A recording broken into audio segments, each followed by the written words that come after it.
તમારું SP education ચેનલમાં સ્વાગત છે. આજે આપણે ઓક્સિડેશન અને રિડક્શન પ્રક્રિયા વિશે સમજશું. જો ઓક્સિડેશન અને રિડક્શન પ્રક્રિયા છે એકદમ સિમ્પલ છે, પરીક્ષામાં વારંવાર પૂછાતી પ્રક્રિયાઓ છે. ઓક્સિડેશન પ્રક્રિયામાં હું તમને પહેલાં એ માહિતી આપી દઉં કે ઓક્સિડેશન પ્રક્રિયા એટલે એવી રાસાયણિક પ્રક્રિયા કે જેમાં ઓક્સિજન ઉમેરાતો હોય અથવા હાઇડ્રોજન દૂર થતો હોય. અને રિડક્શન પ્રક્રિયા એક્ઝેક્ટ એનાથી ઊંધી છે કે જેમાં ઓક્સિજન છે એ દૂર થતો હોય અને હાઇડ્રોજન છે એ રાસાયણિક પ્રક્રિયામાં ઉમેરાતો હોય, તેવી પ્રક્રિયાને રિડક્શન પ્રક્રિયા કહે છે.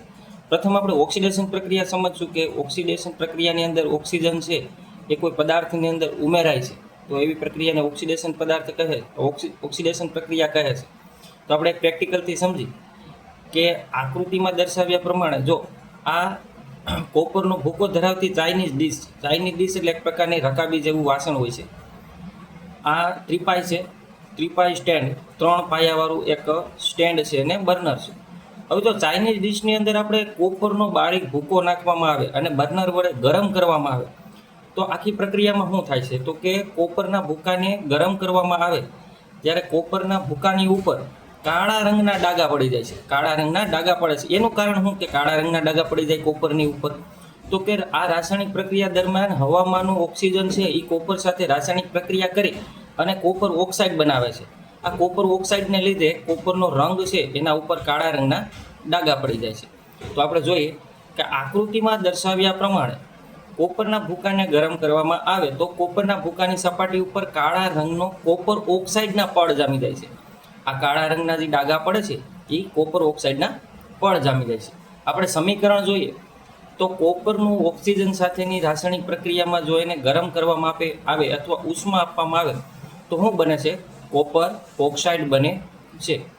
તો જો જેના ગરમ કરેલા કોપર ઓક્સાઇડ પર હવે આ પ્રક્રિયા એમ પતી જાય છે. આ પ્રક્રિયાને ઓક્સિડેશન પ્રક્રિયા કહેવાય કે જે રાસાયણિક પ્રક્રિયા દરમિયાન પ્રક્રિયકમાં ઓક્સિજનનો ઉમેરો થતો હોય. જો અહીં આપણે જોઈએ તો અહીં કોપર એક જ પ્રક્રિયક છે, એનો ઓક્સિજન સાથે પ્રક્રિયા કરી તો આ રાસાયણિક પ્રક્રિયામાં કોપર ઓક્સાઇડ બને છે. જો ઓક્સિજન ઉમેરાય છે તો જે રાસાયણિક પ્રક્રિયામાં ઓક્સિજન ઉમેરાય તો આવી પ્રક્રિયાને ઓક્સિડેશન પ્રક્રિયા કહેવાય.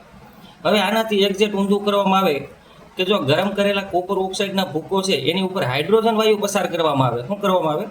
હાઇડ્રોજન વાયુ પસાર કરવામાં આવે તો પ્રતિગામી પ્રક્રિયા થાય. પ્રતિગામી પ્રક્રિયા એટલે જે હતી એનાથી ઉલટી પ્રક્રિયા થાય, જે પહેલાં હતી એ જ પ્રક્રિયા બની જાય.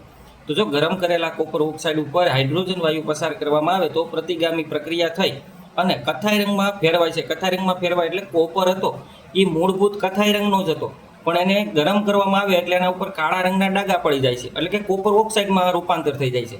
પણ હવે એ જ કોપર ઓક્સાઇડ ઉપર આપણે હાઇડ્રોજન વાયુને પસાર કરવામાં આવે તો કોપર છે એ પાછો કથાઈ રંગનો થાય છે, એટલે કે પ્રતિગામી પ્રક્રિયા થાય છે. તો એનું એક્ઝામ્પલ જોઈએ આપણે સમીકરણ. તો કે કોપર ઓક્સાઇડ છે એની ઉપરથી આપણે હાઇડ્રોજન વાયુને પસાર કરવામાં આવે. કોને? તો કે હાઇડ્રોજન વાયુને પસાર કરવામાં આવે તો ફરીથી આપણને કોપર મળે છે અને પાણી છે એ ભેજ સ્વરૂપે મળે છે આપણને. તો ઓક્સિડેશન પ્રક્રિયાની વ્યાખ્યા મેં તમને કીધી એવી સિમ્પલ વ્યાખ્યા છે કે જે રાસાયણિક પ્રક્રિયામાં ઓક્સિજન ઉમેરાતો હોય તો તેવી પ્રક્રિયાને ઓક્સિડેશન પ્રક્રિયા કહે છે. જો ઓક્સિડેશન પ્રક્રિયાની વ્યાખ્યા આઈએમપી છે. ઓક્સિડેશન પ્રક્રિયાની વ્યાખ્યા ઘણી વખત પરીક્ષામાં પૂછાયેલી છે. જો હવે આપણને પરીક્ષાની અંદર 2 માર્કમાં પૂછે કે ઓક્સિડેશન પ્રક્રિયા એટલે શું, તો ઓક્સિડેશન પ્રક્રિયાની વ્યાખ્યા લખવાની છે અને આપણે એક સમીકરણ લખવાનું છે. જે આપણે સમીકરણ હતું કે કોપરને હવામાં ગરમ કરવામાં આવે તો આપણને કોપર ઓક્સાઇડ મળે છે. આ સમીકરણ એની સાથે આપણે લખવું પડે. હવે આપણે જોઈએ રિડક્શન પ્રક્રિયા શું છે. તો રિડક્શન પ્રક્રિયા જો જે રાસાયણિક પ્રક્રિયામાં ઓક્સિજન દૂર થતો હોય, જો ઓક્સિડેશન પ્રક્રિયામાં ઓક્સિજન ઉમેરાતો હોય, રિડક્શન પ્રક્રિયામાં ઓક્સિજન દૂર થતો હોય અથવા હાઇડ્રોજન ઉમેરાતો હોય તો આવી પ્રક્રિયાને રિડક્શન પ્રક્રિયા કહેવાય. આપણે એક્ઝામ્પલ જોઈએ તો જો આ પ્રક્રિયામાં કોપર ઓક્સાઇડને હાઇડ્રોજન ગરમ કરી એની ઉપરથી હાઇડ્રોજન વાયુ પસાર કરવામાં આવે તો અહીંયા કોપર ફરીથી જો આ પ્રક્રિયામાં ઓક્સિજન દૂર થાય છે, અહીંયા પ્રક્રિયામાં શું થાય છે? ઓક્સિજન દૂર થાય છે અને અહીંયા હાઇડ્રોજન છે એ ઉમેરાય છે. તો આવી પ્રક્રિયાને રિડક્શન પ્રક્રિયા કહે છે. તો આઈ હોપ કે ઓક્સિડેશન અને રિડક્શન પ્રક્રિયા તમને વ્યવસ્થિત સમજાણી હશે. આપણે આગળ જોઈએ રેડોક્સ પ્રક્રિયા. રેડોક્સ પ્રક્રિયા શું છે હું પહેલાં તમને સમજાવું. રેડોક્સ પ્રક્રિયા એટલે ઓક્સિડેશન પ્રક્રિયા અને રિડક્શન પ્રક્રિયા છે એ બંનેનું કોમ્બિનેશન છે. જે રાસાયણિક પ્રક્રિયામાં ઓક્સિડેશન પ્રક્રિયા અને રિડક્શન પ્રક્રિયા બંને પ્રક્રિયા સાથે થતી હોય તો આવી પ્રક્રિયાને શું કહેવાય? રેડોક્સ પ્રક્રિયા કહે છે. કે જે રાસાયણિક પ્રક્રિયામાં ઓક્સિડેશન થતું હોય અને રિડક્શન થતું હોય, બંને એક સાથે થતા હોય તો આવી પ્રક્રિયાને રેડોક્સ પ્રક્રિયા કહે છે. આપણે એક સમીકરણ દ્વારા સમજી કે કોપર ઓક્સાઇડના ભૂકો છે એના ઉપર હાઇડ્રોજન પસાર કરવામાં આવે તો આપણને કોપર ધાતુ અને પાણીના સ્વરૂપે ભેજ સ્વરૂપે પાણી મળે છે, H2O મળે છે.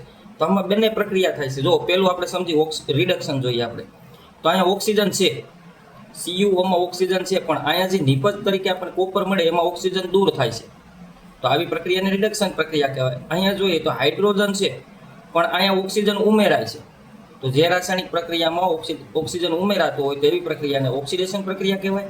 અને જે રાસાયણિક પ્રક્રિયામાં ઓક્સિજન દૂર થતો હોય તો આવી પ્રક્રિયાને રિડક્શન પ્રક્રિયા કહેવાય. તો આ પ્રક્રિયાની અંદર બંને પ્રક્રિયા થતી હોવાથી આ પ્રક્રિયાને રેડોક્સ પ્રક્રિયા કહે છે. રેડોક્સ પ્રક્રિયાની વ્યાખ્યા પણ ઘણી વાર પરીક્ષામાં પૂછાયેલી છે. રેડોક્સ પ્રક્રિયાના અન્ય એક એક્ઝામ્પલ આપણે જોઈ કે ઝિંક ઓક્સાઇડને કાર્બનની હાજરીમાં ગરમ કરવામાં આવે. શું કરવામાં આવે? ગરમ કરવામાં આવે તો આપણને ઝિંક ધાતુ અને કાર્બન મોનોક્સાઇડ મળે છે. તો આ પ્રક્રિયામાં જો અહીંયા ઓક્સિજન દૂર થાય છે એનો મતલબ છે કે આ પ્રક્રિયા કેવી છે? તો કે રિડક્શન પ્રક્રિયા છે.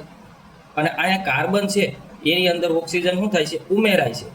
તો જે પ્રક્રિયામાં ઓક્સિજન ઉમેરાય એને કેવી કહેવાય? તો કે ઓક્સિડેશન પ્રક્રિયા કહે છે. તો અહીં એક સાથે બંને પ્રક્રિયા થાય છે, ઓક્સિડેશન અને રિડક્શન, તો આને કહેવાય રેડોક્સ પ્રક્રિયા.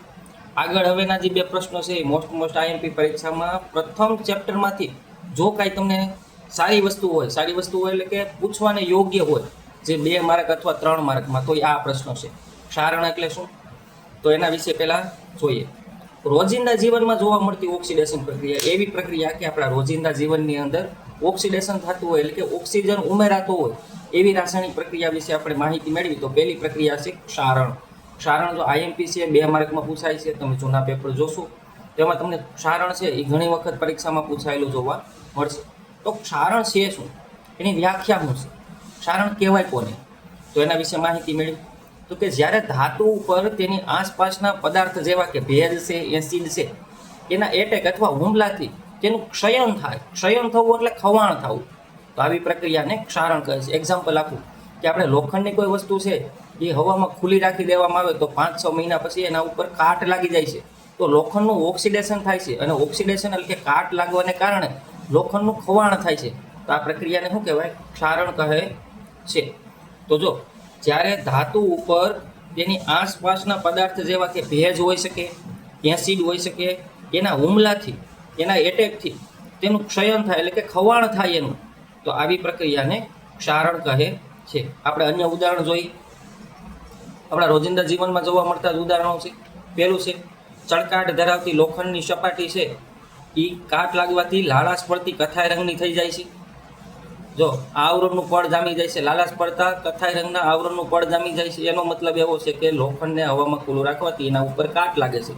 તો વિજ્ઞાનની ભાષામાં એને ક્ષારણ કહે છે અથવા ક્ષયન કહે છે. તો આપણે આગળ હાલી બીજું એક્ઝામ્પલ જોઈએ કે તાંબા છે. તાંબાની કોઈ વસ્તુ ઉપર લીલા રંગના સ્તર જામી જાય છે. તાંબાની આપણી ઘેરે કોઈ વસ્તુ પડેલી હોય તો લાંબા સમય હવામાં ખુલ્લું રહેવામાં આવે તો એના ઉપર કેવા રંગના? તો કે લીલા રંગના સ્તર જામી જાય છે. અને ચાંદી છે, ચાંદી ઉપર કાળા રંગનું સ્તર બને છે. તો આપણને ખબર છે કે ચાંદીની કોઈ વસ્તુ આપણે પહેરી છે તો એને આપણા ઝાઝો સમય સુધી એના ઉપર પહેરવામાં આવે તો એનો રંગ કેવો થઈ જાય છે? તો કે કાળો રંગ થઈ જાય છે. એનું કારણ શું છે? તો કે એના ઉપર ઓક્સિડેશન પ્રક્રિયા થાય છે. તો આ વસ્તુને શું કહેવાય? ક્ષારણ કહે છે. તો લોખંડ ઉપર કથ્થાઈ રંગનું કાટ લાગે અને તાંબા ઉપર લીલા રંગના ડાઘા પડે અને ચાંદી ઉપર કાળા રંગના સ્તર જામી જાય છે. આ વસ્તુને ક્ષારણ કહે છે. હવે જો તમામ ધાતુ અથવા પદાર્થો છે જે ખાસ કરીને લોખંડના બનેલા છે તેનું ક્ષારણ થવાથી ખૂબ નુકસાન થાય છે. આ એક ગંભીર સમસ્યા છે. આ કેવી રીતે? લોખંડનું ક્ષારણ થવાથી શું કામ પ્રશ્ન થાય છે અથવા બહુ મોટું નુકસાન છે અથવા ગંભીર સમસ્યા છે? તો આપણે જાણીએ છીએ કે આપણે આજુબાજુ નજર નાખીએ તો મોટા ભાગની વસ્તુઓ છે બિલ્ડિંગના કન્સ્ટ્રક્શનથી લઈ પાઇપલાઇન છે, આપણા ઘરના બારી બાવણા છે, કબાટ છે, આવી મેજોરિટી બધી વસ્તુ છે લોખંડની બનેલી છે. અને જો લોખંડ ઉપર કાટ લાગે એનું ક્ષયન થાય તો આપણને ફાઇનાન્શિયલી બહુ મોટું નુકસાન થાય છે. તો આ લોખંડ ઉપર કાટ લાગવાથી બહુ મોટું નુકસાન થાય છે અને એ આપણે કેવી સમસ્યા છે તો કે ગંભીર સમસ્યા છે. તો હવે ઓક્સિડેશન અટકાવવા માટે તો એના માટે અલગ અલગ ઘણી બધી વસ્તુ છે, પણ એના માટે આપણે આના પછીનો જે પ્રશ્ન છે એ પણ મોસ્ટ આઈએમપી છે, ખોરાપણું. ખોરાપણું એટલે શું તો એ જોઈ. તો જો ખોરાપણું તેને આપણા જીવનમાં આપણી સાથે જોવા મળતી વસ્તુ છે. ખોરાપણું મોસ્ટ આઈએમપી પ્રશ્ન 2 માર્કમાં. એ કેવી રીતે બની શકે તો કે જ્યારે ચરબીયુક્ત અથવા તેલી પદાર્થ. ચરબીયુક્ત અથવા તેલી પદાર્થ એટલે શું તો કે ભાઈ તેલને જેની અંદર તેલની ટકાવારી હોય એવો પદાર્થ. જ્યારે ચરબીયુક્ત અથવા તેલી પદાર્થને લાંબા સમય સુધી રાખવામાં આવે ત્યારે તેનું ઓક્સિડેશન થાય છે અને તેની ગંધ અને સ્વાદ બદલાય છે, તેને ખોરાપણું કહેવાય.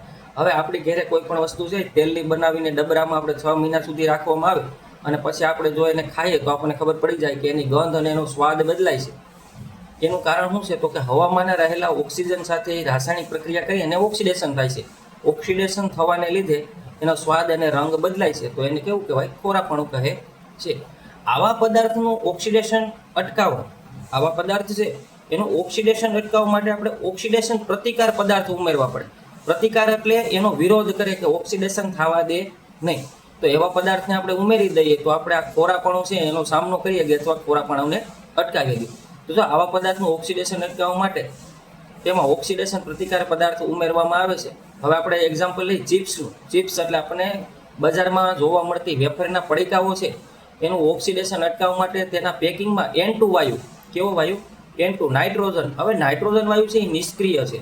જો એ પેકેટની અંદર નાઇટ્રોજન વાયુ ભરવામાં આવે તો એનું ઓક્સિડેશન થતું નથી અને ઓક્સિડેશન ન થાય તો એને લાંબા સમય સુધી આપણે સાચવી રાખીએ છીએ.